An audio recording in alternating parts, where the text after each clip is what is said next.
Welcome to LOA Today. Walt Thiessen and life coach Cindie Chavez here. Today is Wednesday, August the 1st, 2018, 8 a.m. Eastern Time, your first daily dose of happy for this hump day.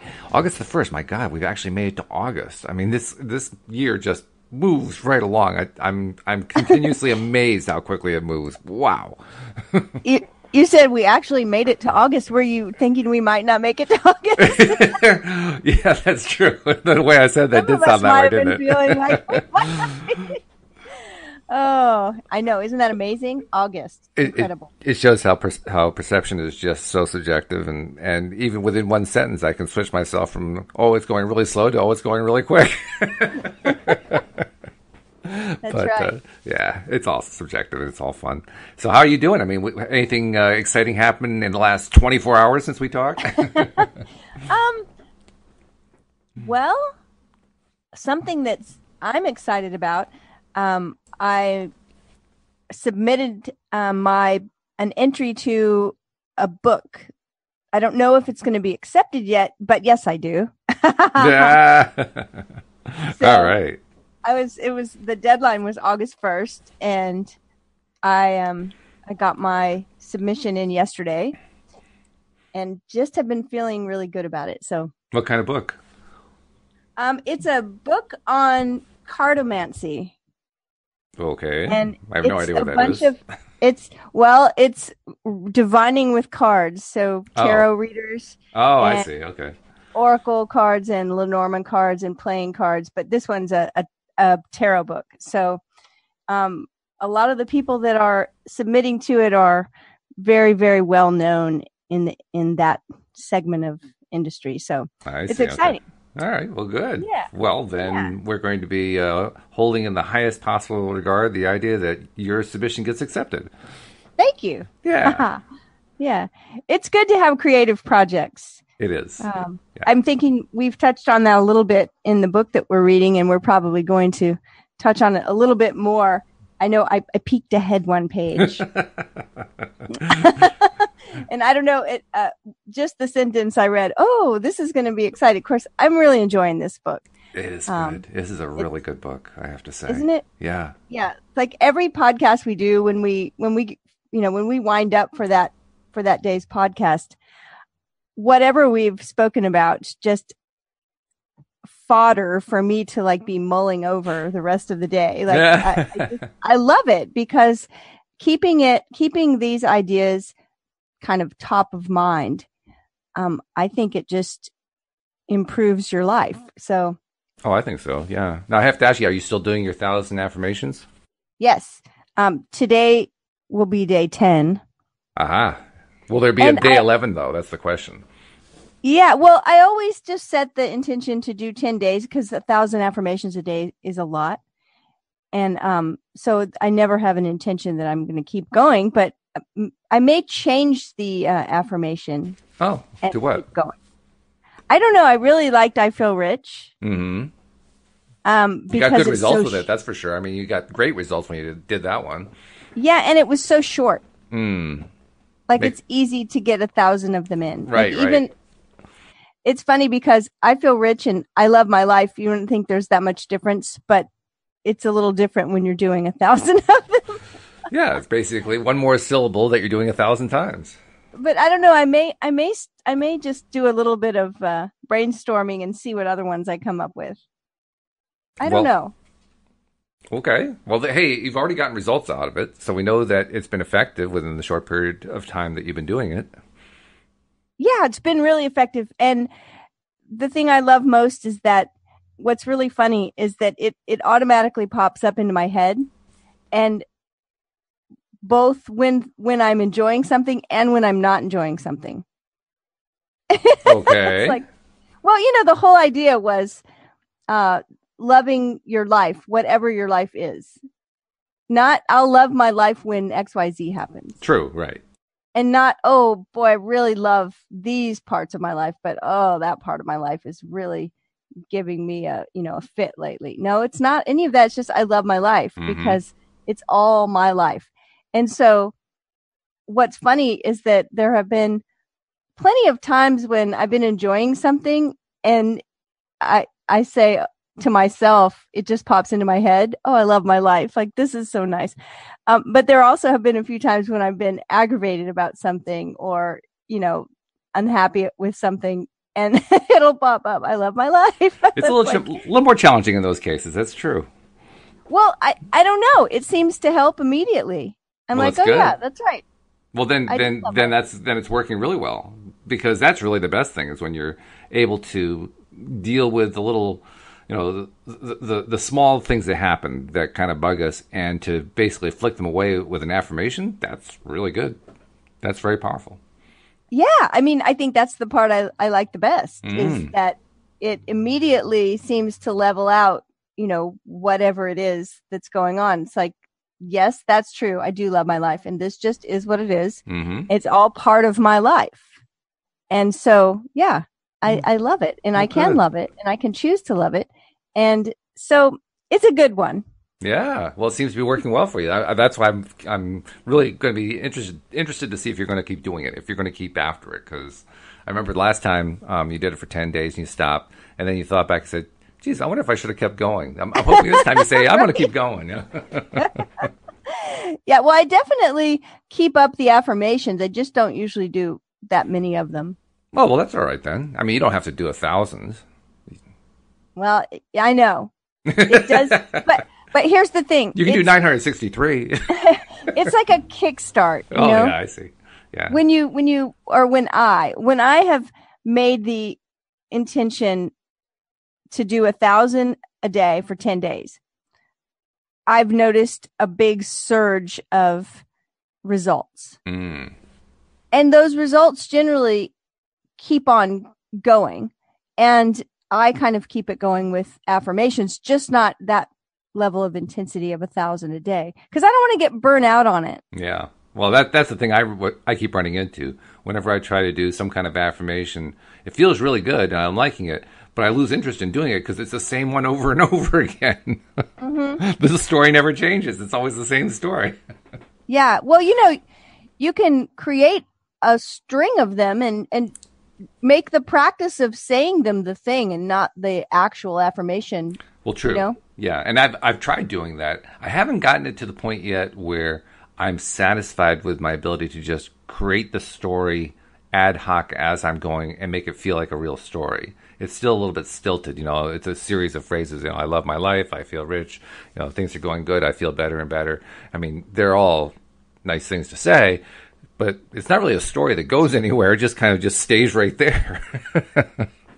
It's funny. One of my favorite affirmation stories, there's a man named, I don't want to get his name wrong, but I think it's Shad Helmstetter. I think that was his name. He wrote a book called What to Say When You Talk to Yourself. Oh, nice. And this was a long time ago. I mean, I want to say I read it 20 years ago or something, but his story was really unique because, and this is what I thought was so great about it. He started this practice of affirmations by, he would get up in the morning and he would write them out. And I think he was writing them on index cards. And he said he wrote an affirmation, and he was trying to lose weight. So he was doing affirmations about fitness and, weight and health. Mm-hmm. Right. And he would write it on a card, and the next day he would add another one, and he would read those two, and the next day. But pretty soon he got this big stack of them, and he was like, it was taking so much time to go through the whole stack every morning and read them all. And so he had this idea that he would record them and just play. He had this little recorder. He would just play it back in the morning while he was, shaving and getting ready. Right. Brushing his teeth and all that. So he recorded all of these affirmations about fitness and health and weight loss and all of that. And he would just play them every morning in the bathroom while he was doing all his getting ready stuff in the morning. Well, the funny thing was that his bathroom had double sinks, and his wife would be in there getting ready as well. And his wife started losing weight. That's great. I mean, he he did too, but he was like, she wasn't even doing them. She was just overhearing mine. Oh, that's funny. That is funny. I kind of was laughing because this morning, sometimes you get here first and sometimes I get here first, and sometimes, and I always unmute my mic the second that I get here. Mm-hmm. And I'm like, one day Walt's going to pop in and he's going to hear me over here doing affirmations. I love my life. I love my life. Well, if you do that, then I'll be grateful because I'll be getting it vicariously. So that's wonderful. Well, I mean, that's what made me think of it right now. It's like, well, if overhearing affirmations, it's kind of like, are you familiar with EFT or tapping? Peripherally, I've never really delved into it, but yes, I'm aware of it. Well, when you tap, it's a system where you are tapping with your fingers on the meridian points on your head, on your face, on your collarbone, on your wrist, on the side of your hand, and you just go through that like maybe 7, let's say, taps, tap, tap, tap, tap, tap. And as you're tapping, you're saying an affirmation or you're stating what your problem is, and then you're giving affirmations to deal with it. It's very, very effective, and it's very easy to learn.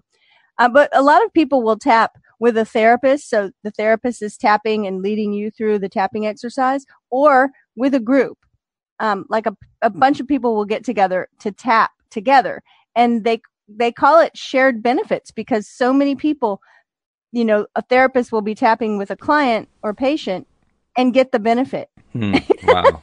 It's kind of the same thing. So it's really interesting how vibrations and energy and words affect us. We're certainly learning a lot more and more about that. In fact, I was having a conversation, private IM conversation with someone on Facebook just this morning. He was a skeptic and asking for proof, and so forth. And I was giving him, straight information. There's no proof yet. I think that proof is going to come probably during this century. I've said this before. I think it's going to come in this century in the form of science discovering that they're able to detect source energy. And I think it's going to be a really huge breakthrough when it happens.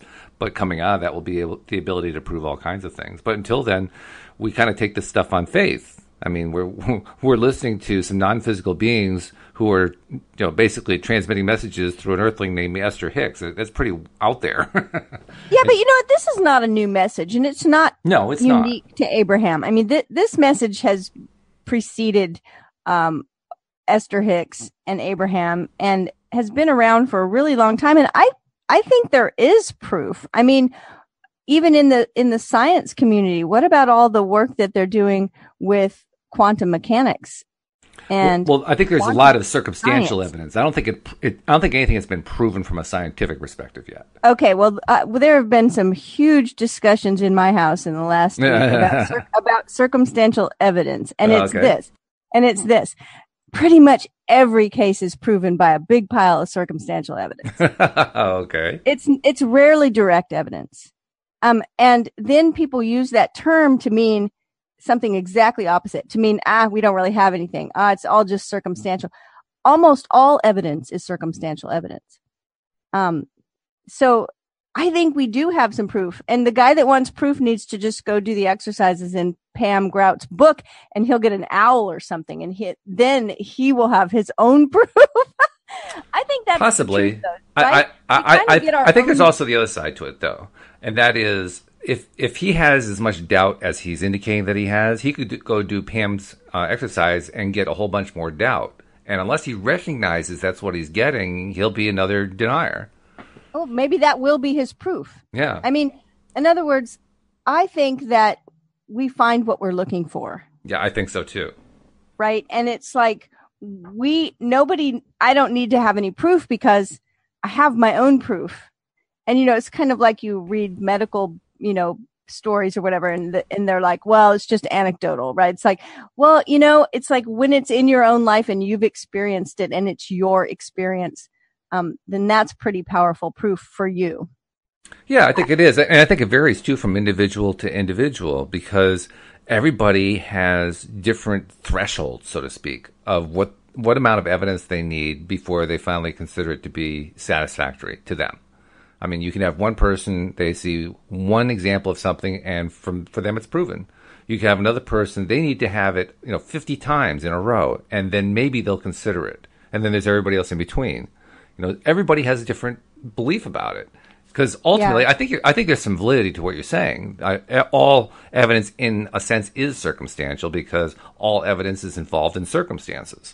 And when I say that I don't think it's proven from a scientific perspective, what I'm saying is people who see themselves as scientists have not proven it to their own satisfaction. And I think that has to be respected because it's like anything else. The message is only useful when you're ready for it. Clearly, they're not ready for it. Yes, and everybody loves empirical evidence, right? Of course. We like to have that. And I think that's one of the things, actually, that I loved about Pam's book, right? For people that haven't read it, it's a series of exercises. And in the book, she has like lab sheets. It's like you put the date and you put, and it actually created in me anyway, a very easy way to be not attached to the outcome. Because as a scientist, we'll go in and say, this is the experiment, and log it down. And this is what we're doing. And this is the date. And this is how many we used and how many, and it's like, whatever happens, happens. And you just jot it down and make note of what happened. And then you go to the next one. And so to me, that lends itself to non-resistance, which is, helpful. Mm-hmm. Yeah. Yeah, it really so is. I like the way, and can we call that science? Well, we can call it science. It doesn't mean somebody else will call it science. It doesn't mean that someone who is a biologist or a physicist will call it science, but we can call it science. Well, I think there's a lot of work being done to discover more and more knowledge about energy and vibration, and we'll see it. Oh, I think so. I really do mean that already. I think that source energy is going to be discovered as something measurable and detectable by mainstream science within this century. I really do believe that's going to happen. And when that does happen, first of all, I predict that they won't know what they've got. I think they're going to think they just discovered some other energy in the universe, like heat waves or something like that, and it's not going to really get through to them that they have found something that is truly staggeringly important. It will eventually arrive at that point, but I don't think it's going to be the initial reading on it. So it may be a while, even after they discover it. It may be a while before we even hear about it, because they're still trying to grapple with what the hell is this thing. I love that you said measurable. Yeah, that's. Well, that's the big thing with scientists. Scientists want stuff that's measurable. They want that. I mean, is there anything in science that the first thing that the scientist does is not to measure it? I've never heard of anything in science where they didn't want to measure it. Yeah. Well, I think we measure everything, I think so. Yeah. I mean, we also judge everything and label everything, and sometimes that can be a detriment, but sometimes it's just the way we work, and it's that I think we have an innate desire to put order to things. Mm-hmm. Yeah, I agree with you. And we have an orderly universe, Thank goodness. Makes it easier. and I have to admit, knowing this particular bit about how the law of attraction works and deliberate creation and the art of allowing and all that, boy, did that fill in some gaps for me, because before I thought the universe was insane. But once I learned this stuff, all of a sudden it all made sense again. It did make a lot of things fall into place here too. It's like, oh, I get it. So we've been reading Money and the Law of Attraction. We have. Learning to attract wealth, health, and happiness. It's kind of funny. We started out with tools, then we went to money, and then we went to health, and then wellness and body. And now we're back around to what feels like money, but I think that's only because we're talking about career. Mm-hmm. Yep. And so often maybe not Abraham, but we tend to connect those things. But before we dive in today, I wanted to remind our new listeners, because we've got some new co-hosts as well. Congratulations. That's true. Yeah. Patty and Linda are both joining us and have done their first shows with us and are loving it. They're loving it just as much as we do.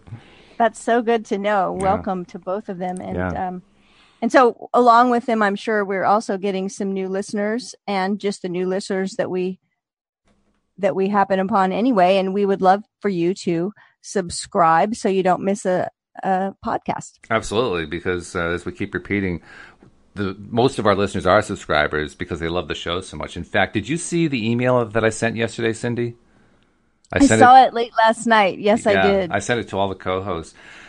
This is actually a message that we received via Instagram that I got it 20 days ago and didn't see it. I apologize profusely to the person who sent it. Her name is Rowena. And her message was such a great message. It's so good. I hope she won't mind because she says she's a little bit on the shy side, but I hope she doesn't mind. I'm going to read it because it's such a great message. She wrote, I'm about a week and a half behind in listening to your podcast now. Now, I know your dream is to be on 24/7, but I would hate that. I'd have FOMO, which is fear of missing out. I've been listening from Australia since maybe December when it was just you and David. I just wanted to let you know, after Cindie mentioned the person reaching out on Instagram, that you and your crew inspire me every day. I listen when falling asleep. Hopefully my subconscious picks up on anything I miss. And when I go walking, and even in the middle of the night if I have insomnia. I'm definitely one of those more than once a day people. Going daily was such a great idea. You are always at the top of my list. And honestly, I don't even listen to anything else anymore because I don't need to. I gave you a shout out in this new digital product I made, which you'd never know about and not understand where any traffic came from, as it would come from within an app on their iPad. But thank you for being so inspirational and sharing everything that you do. I just sent you a copy of the product, but it's a particular niche thing, and if you need you need an iPad and a lot of free time. But if you're really interested, I can do it. And also, you and Wendy should start using your Instagram accounts. I love that message. That was great. But that really indicates, that's one more example of, talk about circumstantial evidence. We get a lot of it, of just how many ways our show is positively impacting people. So it's a long-winded way of saying it really is worthwhile to subscribe. And to do it, it's real simple. You just go to the homepage of our website, loatoday.net. The instructions are right below the player that you see there on the homepage. That's the player for listening to the live broadcast. So if you want to listen to us live when we're doing this, or even maybe call in and talk to us, that's where you would do it. And the schedule is actually down below, further down on the page, so you can see when we're doing the live broadcast. But by all means, do subscribe. It takes about a minute to do. It's really easy. It's free. And when you're done, you get all of our episodes, all 45 a month, coming right to your device every single month. So please subscribe. Yay. And share too. Yes, subscribe, share, and reach out and say hello. Call in, send us a message on Instagram or Twitter or Facebook, or email us, or use the contact form, or whatever. But if you could hear Walt's excitement as he read that note, then you know how happy we get when someone reaches out. Oh, yeah. It's really good to hear from people who are listening. It's that connection. So. And Rowena, thanks so much for being one of the people who've written in, because, I mean, you made our day when you sent that. So thank you so much. Of course, she won't hear this for another week and a half because she's a week and a half behind in the podcast, but she'll hear it eventually. Yes.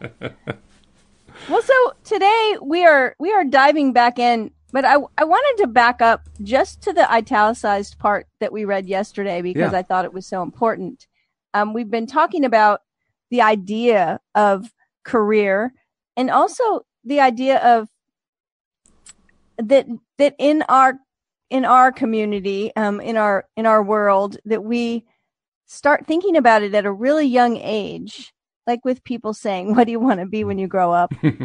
and how often we have this idea that we have to pick one thing and then we just have to do it for the rest of our life.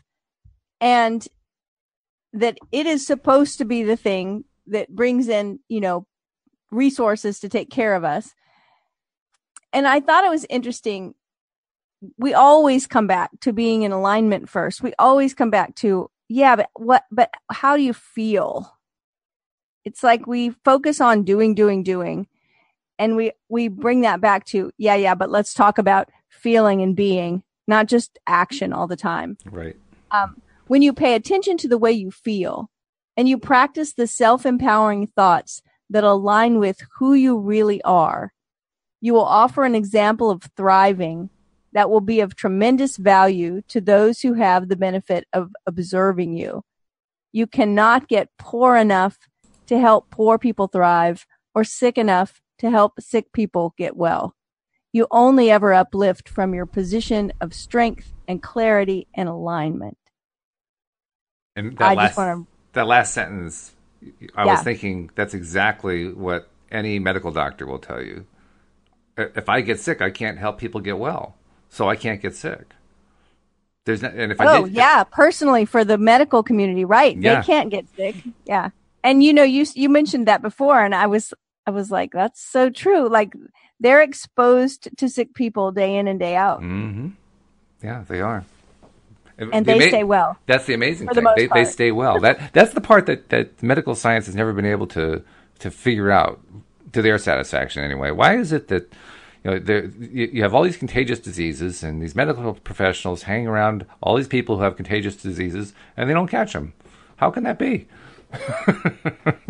Or we'll say they have a lower incident of Yeah, catching. lower, because some do catch it, and that satisfies the researchers. Like, oh, good, the law of averages is working. Well, today this little subtitle is the law of attraction and career. So Career. of course, we want to know how the law of attraction affects That's this true. topic. That's why we're here. Yeah. Yeah. So Abraham says to Jerry, because they're having a conversation, Abraham says, what's the primary reason for the desire for a career? Well, Jerry responds, I read a study done recently that concluded that what most people are looking for is prestige. In other words, if offered the choice of having a higher title or more money, most chose the title. Abraham says those who are seeking prestige have replaced their own guidance system with seeking approval from others. And that is a rather unfulfilling way to live, because the onlookers you are seeking to please do not sustain long-lasting attention upon you. That study is very likely accurate, because most people do care more about what others think about them than they do about how they personally feel. But there can be no consistency in that form of guidance. Some people worry that if they selfishly consider what makes them happy above all other things, they will be uncaring and unfair to those around them. But we know that the opposite is true. When you care about your alignment with Source, which is represented by the way you feel, and you work to maintain your connection, anyone who is then your object of attention receives benefit from your gaze. You cannot uplift another unless you are connected to the stream of well-being yourself. We understand that it can feel very good when others hold you as their object of attention, as they are feeling appreciation for you, because they are then doing exactly what we were just explaining to you. In their appreciation of you, they are connected to Source and showering it all over you. But to ask others to always be in alignment with Source and to always hold you as their object of attention so that you can be showered with the well-being they are providing is not practical, because you cannot control their connection and you will not always be their only object of attention. You do, however, have absolute control over your own connection to Source. And when your dominant intent is to maintain your connection while leaving others out of that equation, then you will be free of trying to please others, which you cannot consistently do, and you will be able to maintain a consistent connection and feeling of well-being.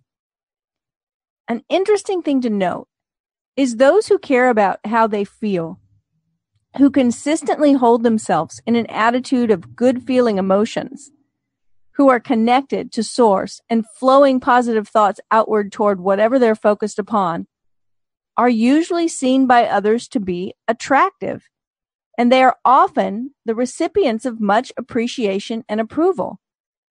You just cannot get the approval you seek from the place of needing it or from the place of the lack of it. An office with a wonderful window view or a parking place with your name on it or an impressive title accompanying your name cannot fill the void caused by not being in alignment with who you really are. When you achieve that alignment, those things feel less important. But then, interestingly enough, they come anyway. My first reaction when you started reading that section was that Jerry has a completely different perspective. Jerry and also the people in that survey have a completely different perspective on money versus prestige than I have, and than a lot of other people seem to have. Because if it were me choosing between prestige and money, I'll take the money, honey. I mean, the prestige, forget it. I'm not really caring about that at all. Well, I thought it was so funny. I don't know if you heard me. I was like, Yeah. When they said that most people wanted the title instead of the money, I thought, huh. And I haven't really thought about it. I don't know. I think I just want to be in alignment. Yeah, right. If in other words, and I say that meaning, if I was making some choice, I don't know how often people actually literally make that choice between the title and the money, but it may happen. I don't know either. That's the other thing. I mean, who's actually sitting around trying to figure out what they're going to do with their career and saying, well, let's see, do I want to go for the money or do I want to go for the prestige? I mean, that's never on anybody's to-do list. Well, but I do know that occasionally someone will have more than one opportunity, and one seems a little bit prestigious. Well, this one I would be the big title, but this one over here, it's not as glamorous, but it makes more money. I suppose, yeah. And for me, I can't say, "Ooh, I would definitely go for the money," or, "Well, the title's important to me." I would have to say one of them is going to feel more aligned. True. Yeah, that's very true. And that's the one. Because ultimately, it isn't even the money or the prestige, like you say, it's the alignment. And the alignment is what is the place that we have to be in order to find what our passion is. Because really, that was the big lesson that I've learned so far in my life. It isn't the money that is the most important thing. I tried to make money the most important thing, and that doesn't work. And I know, just from my own limited experience with prestige, that prestige it's wasted on me. It just doesn't work. It just doesn't have the effect that it seems to have on others. But finding what I love to do, that's been the thing that I really needed to accomplish, in a sense, to find in my life. And I have found it with the podcast. It isn't a career in the sense of making money yet, but boy, is it so much more fun and so much more enjoyable and so much more fulfilling to do something that you love doing than to do something you don't love doing, no matter what you're being paid, no matter what the prestige is. Right. And, I also think that as we go through life and have more experiences and choose, different things, whether they're connected to career or not, we change. And so then our alignment changes. Something that I was totally aligned with 5 years ago, I may not be anymore. And that's okay. Well, Abraham was alluding to that not in this section, but in the previous section that we read yesterday. They were alluding to the fact that, it's almost kind of crazy to expect you're going to want to do just one thing for the rest of your life. Right. And I agree with that. Surely. And, I mean, that actually sounds like a kind of hell, really. Well, I mean, for some people, I think it may be true. Like, we do hear stories about people that from the time they were a small child were passionate about a certain thing, and they've done it their whole life, and they're still passionate about it, and they love it, and they're the expert on it, and they're totally wrapped up in it. And I think that's fantastic. I also think that's not the story that will play out for everyone. So it's a place where this whole idea, I remember when my kids, who are both adults now, but when they were younger, my oldest knew what he wanted to do from the time he was really, really young. Mm-hmm. What's funny is that he's not doing that anymore, and he's just in his 30s. So, right.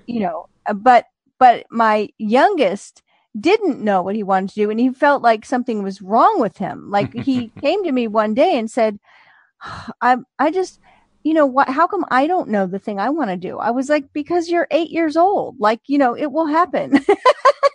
But since his brother was like very clear on what he wanted to do, but not all of us are. It's true. And I would say there's also an incompleteness to the story of those who find their passion and that's all they end up doing. Because I think there are people who do end up finding something they love and they keep doing it and doing it. I question the idea that that's all that they do.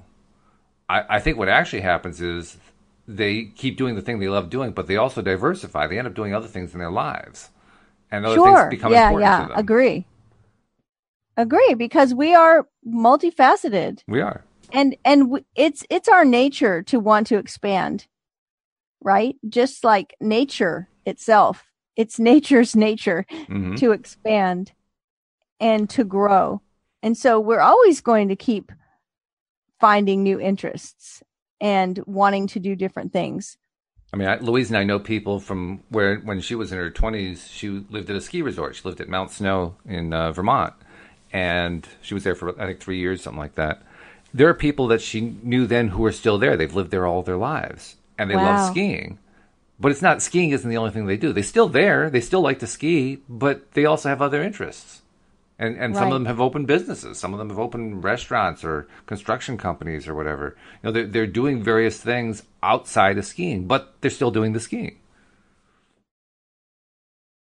I think that would be really amazing to be able to, like Louise, to be able to kind of stand back, because like she's not there, but she's watching all these people and what they're doing, and that they're still still there. You know, it's got to be, wow, that's kind of amazing.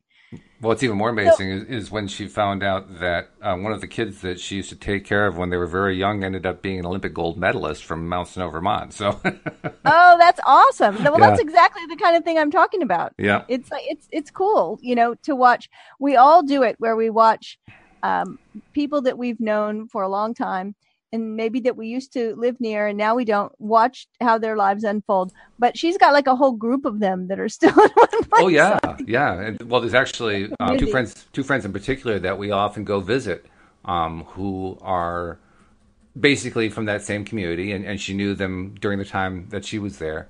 And, it's just, they just never left. And they wouldn't leave. They wouldn't want to leave. I mean, it's pretty clear they don't want to leave. They want to stay there for the rest of their lives, which is cool. So we're talking, this next section is the section I got excited about. Filling my void through service. Okay. Well, let's see because what it's about. I mean, I guess because I'm in a helping profession. True. And I'm curious about this. So Jerry's got a statement he makes and a question. Yeah, so during my 20 years in a wide variety of positions in the entertainment industry, he says, I really had a lot of fun. The entertainment, my God, this guy had an amazing life. He did all kinds of things. He did. Talk about not just doing one thing forever. Yeah. So anyway, in the entertainment business, I really had a lot of fun. It required only a few hours of my time, and I had a lot of adventurous challenges because I had so many new experiences. And yet, I often told people that I felt like I was walking across the sands of life, but when I looked back, there were no tracks. In other words, I felt that I was bringing my audiences some temporary pleasure, but I wasn't leaving them with anything of permanent value. Do we all inherently have those drives to uplift others? Do they come from another level of ourselves, or do we pick those intentions up from others around us once we're born into this physical environment? Abraham says, you are born wanting to be of value, wanting to uplift, and you are born understanding that you have value. Most of that feeling of lack that you were describing was not about your not being able to provide lasting value to others, but because your thoughts were keeping you away from your own personal alignment. It works like this. When you are in alignment with who you really are, with your inner being or source, you cannot help but uplift those with whom you come in contact. And in that alignment, you do not notice so many others who are not in alignment. The law of attraction does not surround you with dissatisfied people when you are satisfied. And the law of attraction does not surround you with satisfied people when you are dissatisfied. So this is my understanding of that when I tell people that the whole world is a mirror for them. Okay, elaborate on that. Well, Abraham's saying the law of attraction does not surround you with dissatisfied people when you are satisfied. And the law of attraction does not surround you with satisfied people when you are dissatisfied. Well, I think that those dissatisfied people are still there. You're just not noticing them. Or vice versa.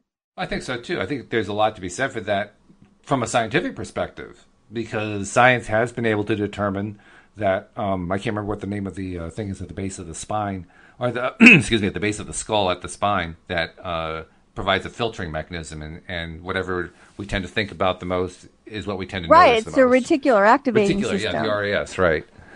Well, that's science's explanation about what goes on in that way. But yeah, I think that phenomenon is prevalent, and all you have to do to test it is, there are a lot of ways to test it, but one of my favorite ways to test it is to say the name of a color, and the instant that you say the name of that color, you see it everywhere. It doesn't matter which color. So if I say red, all of a sudden I'm seeing red. And I don't mean that I'm mad. And it's not that every other color in my office just disappeared. Right. It's just that that's what I'm focused on. Yeah. Just because we put the word red into your head and you have an association with a color on that. So you simply cannot compensate for your own misalignment by offering more time or energy or action. That's such an important thing to remember, this one sentence, because we try to do it all the time. Oh, yeah. Right? When we're not in alignment, so we try to work harder, do more. You cannot find ideas that are effective enough to make up the difference. I want to point something out. Joel Elston, who does the Thursday morning podcast, is very much of a doer. But as he and I focused on a week or two ago, even when he's doing, as he's taking his actions, he is aligning himself. Because he recognizes if he does without aligning, all he ends up doing is screwing himself up, really. So you can still be a doer. You can still do things. But like this sentence says, you can't compensate for misalignment by doing. You can't we still take action. Yeah. We just want it to be inspired action. And inspired action only comes from alignment. Right. And my only point about him was he takes the action first and then gets inspired during it, whereas most people do it in reverse order. But it doesn't really matter what the order is. Well, and it also sounds to me, though, like if he takes action first and isn't aligned, then he makes sure he gets himself into alignment. As he's doing it. Yes. Right. Yeah. I mean, I think we all have to do that to some degree. Oh, because alignment is not static. True. It's fluid, right? I mean, we all know that from 1 minute to the next, we can be aligned and then not. Mm-hmm. We know that because from 1 minute to the next, our emotions can be.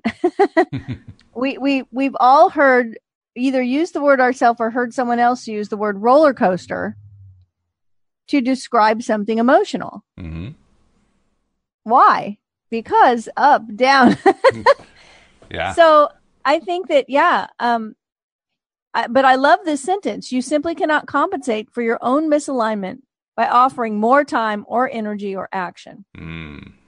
You cannot find ideas that are effective enough to make up the difference. Your value to those around you hinges upon only one thing, your personal alignment with Source. And the only thing you have to give to another is an example of that alignment, which they may observe, then desire, and then work to achieve. But you cannot give it to them. The entertainment that last sentence is a really important sentence. I find that one is at the foundational base of unanswered questions for so many people when they're asking about, how does this law of attraction work? Why can't I get the results that I want?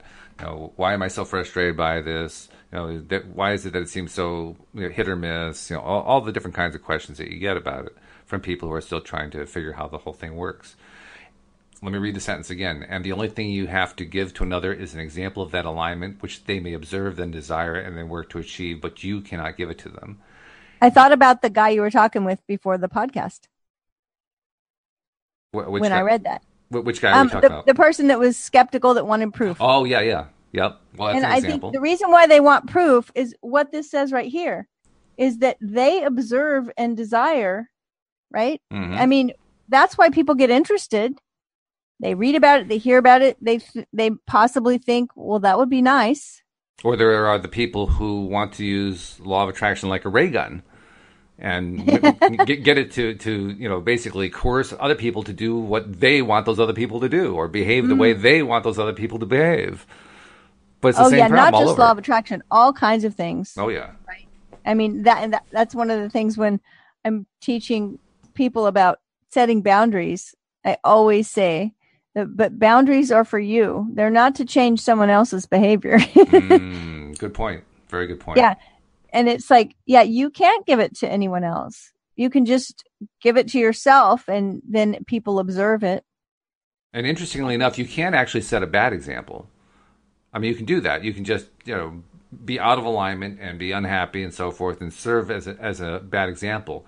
But the key word in the description there that I saw anyway is the only thing you have to give to another is an example of that alignment. Yeah. Well, much of the world is in that other spot you just mentioned. Exactly. Yeah. Being out of alignment and not being a great example of how to use that alignment consciously. I would even throw in the word value here. The only thing of value is the stuff that you experience when you're in alignment. When you're out of alignment, it's not of value to you, so why can it be of value to anybody else? Oh, wow. Yeah, that's a good point. Yeah. So Abraham tells Jerry the entertainment that you provided to your audiences was actually a much bigger gift than you were able to acknowledge at the time. For you were providing distraction from troubling things. And in the absence of your audience members' attention to their problems, they did achieve, in many cases, temporary alignment with Source. But you cannot go with each of them, holding yourself as their only object of attention in order to maintain their good feeling. Everyone is responsible for the thoughts they think and the things that they choose as their objects of attention. Interesting thing about that, too, is that the people particularly who want to use the law of attraction as a way to make somebody else be a better way or behave in a better way or behave the way they want them to believe, the way they want them to behave, the motivation behind that is a messy motivation. But the message here, I think, really clears it up nicely for those who are willing to listen to it, which is everyone is responsible for the thoughts they think, and the thoughts they choose as their objects of attention. That pretty much undermines the whole idea that you can use this as a tool against somebody else. You can't. Because the responsibility individually resides with each of us for ourselves. Yes. We're responsible for our own thoughts, for our own responses, for our own feelings, our own emotions. That's all on us.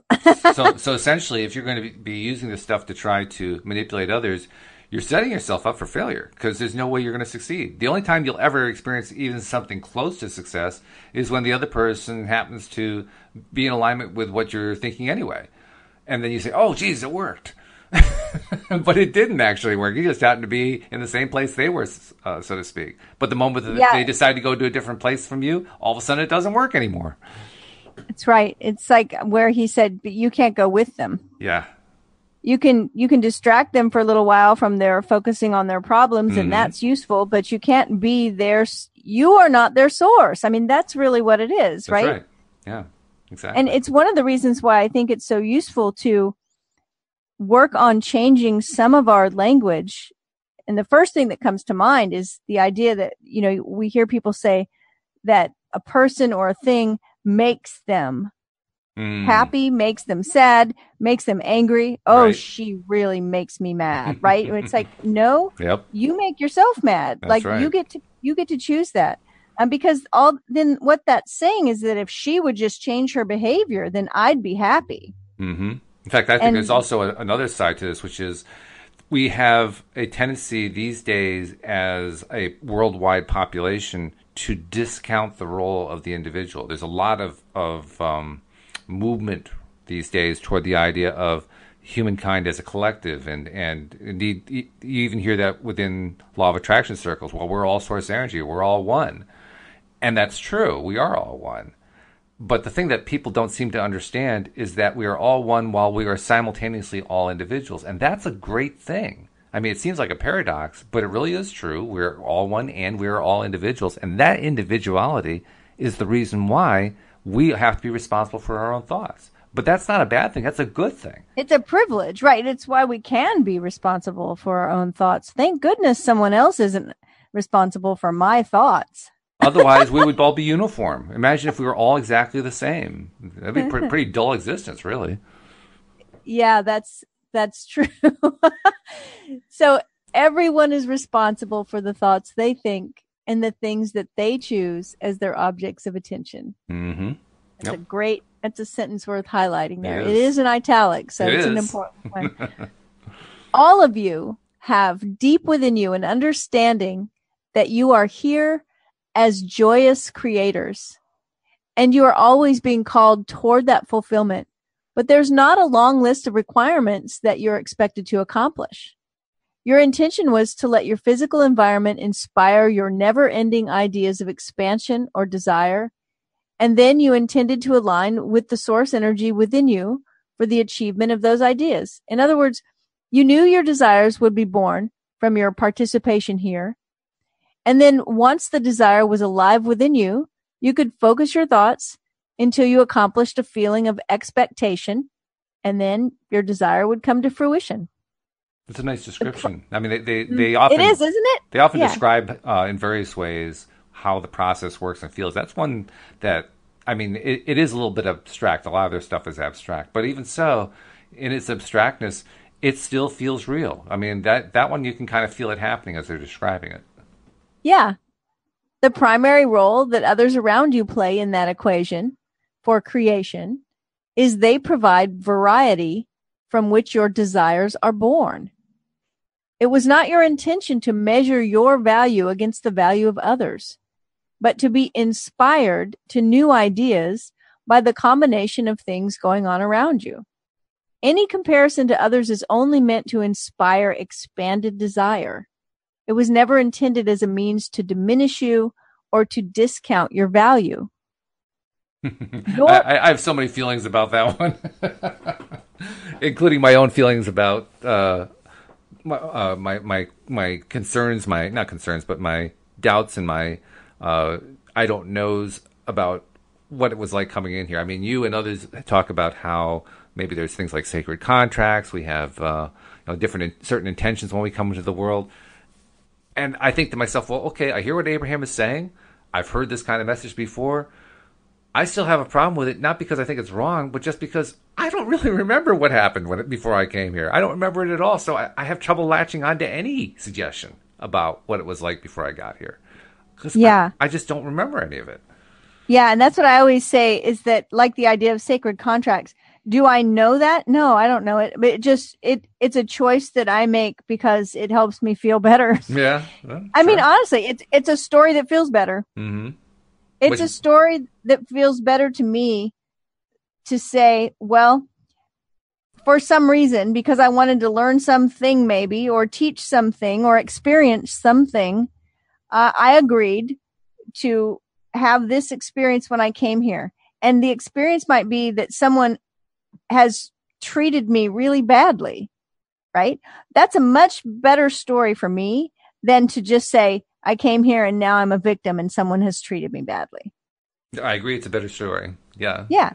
And isn't that what it's all about? It's like just, with any beliefs that we have that we can't prove. It's true. Yeah. Right. We choose the beliefs we have hopefully because they're making us feel better. And as you pointed out a few moments ago, nearly all of the evidence of any kind that we deal with is circumstantial. Very little of it is empirical.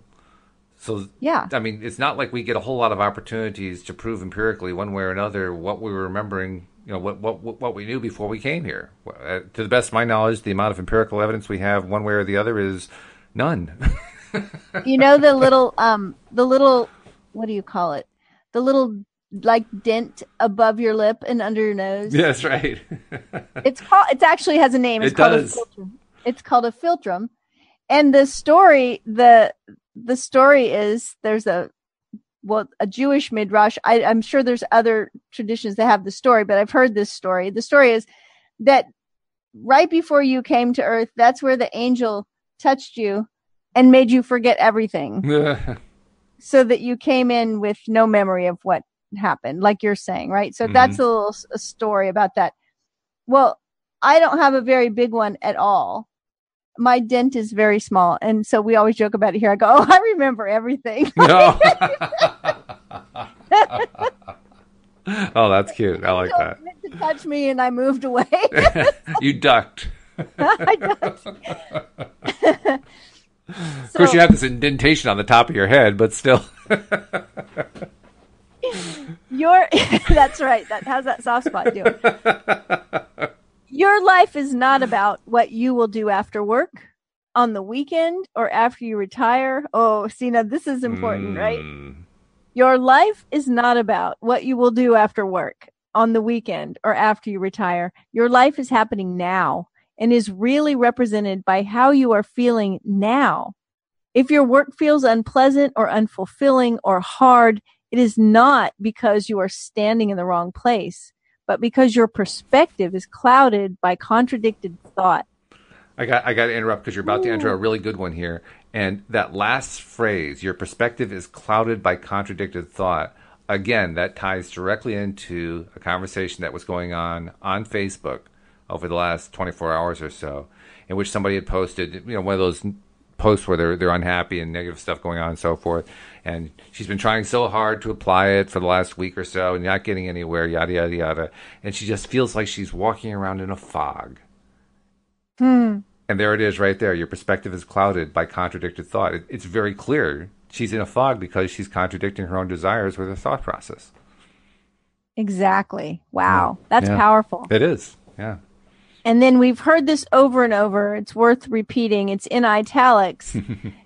You cannot have a happy ending to a journey that has not been pleasant along the way. The end absolutely does not justify the means. So that alone convinces me that Abraham's messages are real, because I have always thought that the whole idea of ends justifying the means was the most ridiculous concept on the face of the earth. So thank you, Abraham, for confirming what I believe. Abraham says the means, or the path along the way, always brings about the essence of an identical ending. Yeah. That first sentence, really too. That first sentence, you cannot have a happy ending to a journey that has not been pleasant along the way. That's a little bit confusing to somebody who's still trying to get a feel for this, because that person still believes that they are subject to whatever happens to them. So if it's not pleasant, that just happened to them. So that means they can't have a happy ending. Well, there are a lot of thoughts that contradict that, right? Because people think, well, I know this is going to be really, for instance, I use this one. It's going to be really hard work, but it's going to be worth it. But here's the thing is, you can have something that qualifies as really hard work and isn't unpleasant. True. You can have, we're not saying that you never are going to work hard or you're never going to use effort. It's the alignment that we're wanting to make sure is there. You can work as hard as you want, as long as you want. We just want you to be aligned. And pleasant is what you make of it. Right. That's the thought that's not contradicted. Right. What pleases you? I mean, literally, you please yourself anytime you choose to. I please myself anytime I choose to. I sometimes have to remind myself of that. Not always easy to remember, but that is the fact. Yeah, we often depend on everything on the exterior to be doing that for us. And it's not the case. It's our responsibility. So that was a great segment today. It is. It's a really good segment and good reminders. And it's just one more time reinforcing we are in control of something that for the longest time we thought we were not in control of. And that is our feelings. I still just every single day seems an amazing discovery of that. And part of me is just still saying, I don't know if I believe it, but it seems to be true. But I don't know if I believe it, but it seems to be true. It's so empowering. It is, yeah. Because if I have to depend on everyone else to make me happy today by their behavior, then I'm powerless. Yeah, I'm dead. Right? It's like, I hope everyone behaves because I'm really tired of being frustrated. Well, no. Just take it on yourself and just choose to be in a better feeling place. Well, we'll have to carry on this conversation this afternoon, but we get to do that, Cindie. I mean, we now get to do two a day on Wednesday, so I look forward to it, and I hope that you'll be here, and I hope that our listeners will as well. By the way, once again, subscribe if you haven't done it. You still got time. It's not, it's like the last minute call. Our phones are still available. You can still make the call. Well, you can still align yourself, and you can still sign up and be a subscriber. And in the meantime, we'll say we hope you join us again next time here on LOA Today. Goodbye, everybody. Bye, everyone.